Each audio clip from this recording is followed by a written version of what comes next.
Bismillahirrahmanirrahim. Assalamualaikum warahmatullahi wabarakatuh.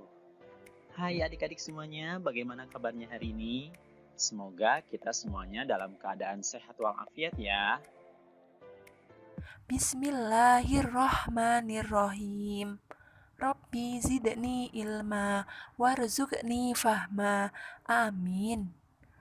Yuk simak video berikut ini. Allah Subhanahu wa Ta'ala berfirman dalam Al-Quran, dan di antara mereka ada yang telah berikrar kepada Allah, sesungguhnya jika Allah memberikan sebagian karunia-Nya kepada kami, pastilah kami akan bersedekah dan pastilah kami termasuk orang-orang yang soleh. Maka setelah Allah memberikan kepada mereka sebagian daripada karunia-Nya, mereka kikir dengan karunia itu dan berpaling. Dan memanglah mereka orang-orang yang selalu membelakangi. Quran Surat At-Taubah ayat 75-76.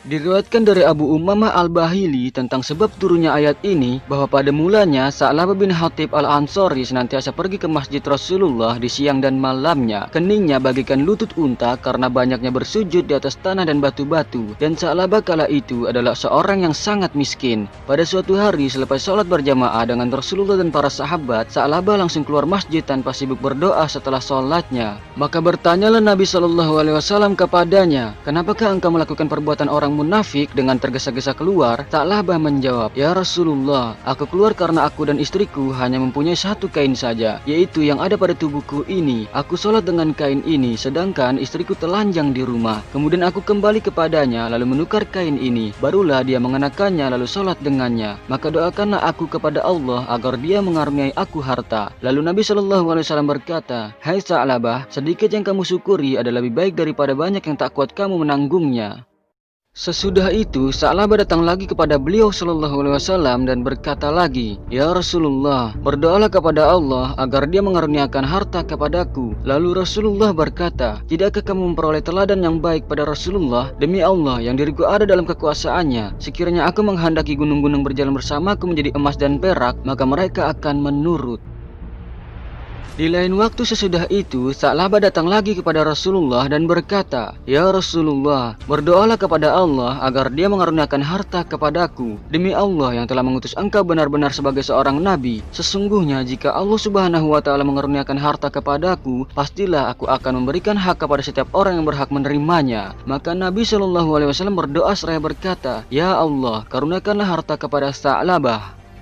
Maka doa Rasulullah pasti dikabulkan oleh Allah Subhanahu wa Ta'ala. Dalam riwayat lain dikatakan bahwa setelah Nabi mendoakan Sa'labah, lalu Nabi SAW memberikan seekor kambing betina kepada Sa'labah dan menyuruhnya untuk mengkawinkannya dengan kambing jantan milik seseorang. Maka Sa'labah pun memelihara kambing, lalu dia mengolah kambingnya itu hingga ternaknya itu berkembang biak sebagaimana berkembang biaknya ulat, sehingga penuh sesaklah Madinah karenanya. Dan Sa'labah pun menyingkir dari negeri itu lalu tinggal di salah satu lembah di sana. Sementara itu hewan ternaknya terus bertambah banyak berkembang biak seperti berkembang biaknya ulat.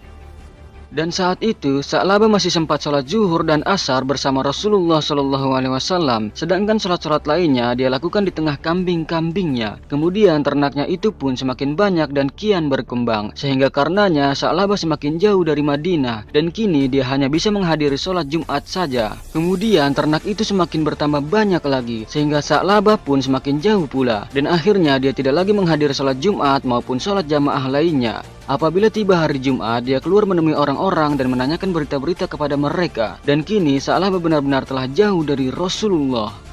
Lalu pada suatu hari Rasulullah SAW menyebut-nyebut tentang Sa'labah. Beliau SAW bertanya, "Aku sudah jarang melihat Sa'labah, di mana dia dan apa yang dikerjakan Sa'labah?" Lalu orang-orang yang mengetahui menjawab, "Ya Rasulullah, dia memelihara kambing yang tidak termuat oleh satu lembah." Mendengar hal itu, lalu Rasulullah berkata, "Celakalah Sa'labah."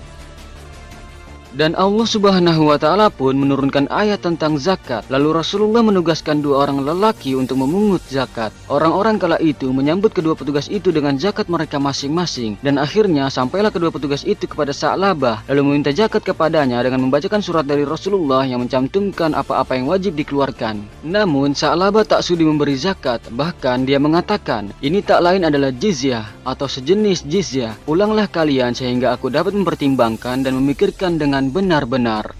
Tatkala kedua petugas zakat itu kembali kepada Nabi Shallallahu Alaihi Wasallam, beliau berkata kepada mereka sebelum mereka sempat berbicara apa-apa kepadanya, "Oh celakalah Sa'labah, oh celakalah Sa'labah." Setelah itu Allah Subhanahu wa taala menurunkan ayat ini. Allah Subhanahu wa taala berfirman, "Dan di antara mereka ada yang telah berikrar kepada Allah, sesungguhnya jika Allah memberikan sebagian karunia-Nya kepada kami, pastilah kami akan bersedekah dan pastilah kami termasuk orang-orang yang soleh." Maka setelah Allah memberikan kepada mereka sebagian daripada karunia-Nya, mereka kikir dengan karunia itu dan berpaling. Dan memanglah mereka orang-orang yang selalu membelakangi. Quran Surat At-Taubah ayat 75 sampai 76.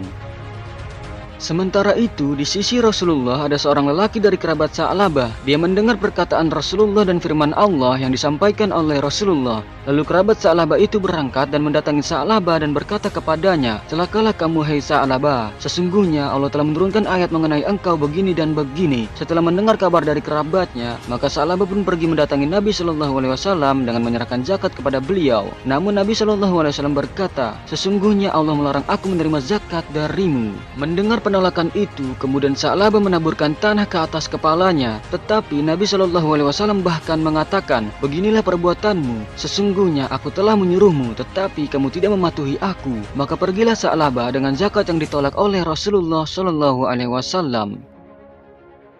Dan berjalannya waktu sampai tiba waktu wafatnya Rasulullah Shallallahu Alaihi Wasallam dan kepemimpinan Sayyidina Abu Bakar As-Siddiq radhiyallahu anhu. Kemudian datanglah Sa'labah membawa zakatnya kepada Sayyidina Abu Bakar dan berkata, "Terimalah zakatku." Namun Sayyidina Abu Bakar menolak seraya berkata, "Rasulullah Shallallahu Alaihi Wasallam tak sudi menerima zakat itu darimu. Haruskah aku menerimanya? Padahal Allah tidak menerimanya." Kemudian sampailah di masa kekhalifahan Sayyidina Umar bin Khattab radhiyallahu anhu, dan Sa'labah datang membawa zakatnya itu kepada Sayyidina Umar radhiyallahu anhu seraya mengatakan, "Terimalah zakatku." Dan Sayyidina Umar pun menjawab, "Kedua pendahuluku tidak sudi menerima zakat itu darimu. Haruskah aku menerimanya padahal Allah tidak menerimanya?" Selanjutnya tibalah masa kekhalifahan Sayyidina Utsman bin Affan radhiyallahu anhu, dan Sa'labah pun datang kepadanya dengan membawa zakatnya itu dan berkata, "Terimalah zakatku." Maka Sayyidina Utsman menjawab pula, "Para pendahuluku tak sudi menerima zakat darimu. Haruskah aku menerimanya padahal Allah tidak menerimanya?"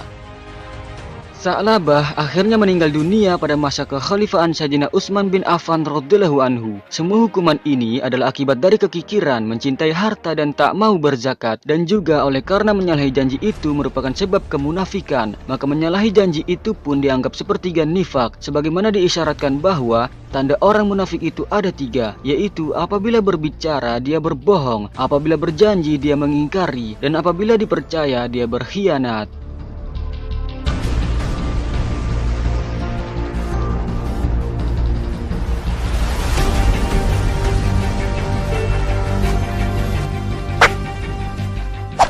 Sahabat beriman yang insya Allah dirahmati Allah Subhanahu wa Ta'ala, maka dari itu janganlah kita seperti Sa'labah yang ingkar dan kikir, dan sudah sepatutnya kita untuk memiliki sifat dermawan, sebagaimana yang telah disampaikan Rasulullah Shallallahu Alaihi Wasallam dari Sayyidah Aisyah radhiyallahu anha bahwa Rasulullah bersabda, "Kedermawanan itu pohon yang pangkalnya ada dalam surga, sedang dahan-dahannya menjutai ke dunia. Barang siapa bergantung pada salah satu dahannya, maka ia akan ditarik olehnya ke surga, dan kekikiran ialah pohon yang pangkalnya ada di neraka, sedangkan dahan-dahannya menjutai ke dunia. Barang siapa bergantung pada salah satu dahannya, maka ia akan ditarik olehnya ke neraka." Video tadi mengenai akhlak tercela dari kisah Sa'labah. Hari ini kita akan belajar mengenai akhlak tercela dari kisah Sa'labah. Setelah kalian menyaksikan video tersebut, bagaimana sih menurut pendapat kalian tentang pribadi Sa'labah? Akhlak tercela apa yang harus dihindari dari kisah Sa'labah?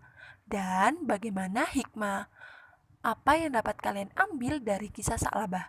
Yuk kita cari tahu sama-sama ya. Allah sangat murka kepada orang yang berakhlak tercela, seperti dalam kisah Sa'labah. Sampai tergambar dalam Al-Quran Surat At-Taubah ayat 75-78. Kisah Sa'labah. Sa'labah itu orang yang mengingkari janji karena ketika ia mendapatkan kenikmatan namun tidak melakukan kewajibannya untuk melaksanakan sholat dan berzakat, dan ia termasuk orang yang kufur nikmat. Orang yang kufur nikmat itu apa sih anak-anak? Ya, kita artikan satu-satu ya. Kufur berarti menutupi atau mengingkari. sedangkan nikmat adalah pemberian. Maka kufur nikmat adalah mengingkari pemberian Allah dengan cara menyalahgunakannya, melalaikannya, dan memakainya untuk jalan yang tidak disukai oleh Allah, seperti dalam cerita kisah Sa'labah. Akibat yang ditimbulkannya dari perilaku Sa'labah yang telah melupakan nikmat yang diberikan oleh Allah, maka akibatnya dimurkai oleh Allah atau tidak disukai oleh Allah dan tidak disukai oleh orang, kesengsaraan di dunia dan adab di akhirat. Maka anak-anak jangan tiru perilaku dari Sa'labah. Hal ini dari kisah Sa'labah tersebut kita dapat hikmah. Hikmah apa yang dapat kita ambil dari kisah Sa'labah? Ya, yang pertama selalu rajin beribadah, baik dalam keadaan sempit maupun lapang. Selalu menepati janji, sadar bahwa bila kita ingkar, maka akan mendatangkan laknat Allah. Menyadari bahwa akhlak tercela akan menyiksa diri sendiri. Selalu patuh dan taat akan perintah Allah, seperti sholat, kita berzakat, berpuasa, dan kita harus beribadah hanya kepada Allah Subhanahu wa Ta'ala. Jangan yang lain, harus berniat kepada Allah Subhanahu wa Ta'ala. Yang terakhir, menghindari sifat takabur. Sifat takabur itu ialah sifat sombong dan kikir ataupun pelit. Oke anak-anak, sekian pembelajaran dari kisah Sa'labah. Semoga kita bisa mengambil hikmah dari kisah Sa'labah dan menerapkannya dalam kehidupan sehari-hari. Nah, itu saja yang bisa kakak sampaikan. Mohon maaf apabila ada kekurangan. Terima kasih atas perhatiannya. Billahi taufik wal hidayah. Wassalamualaikum warahmatullahi wabarakatuh.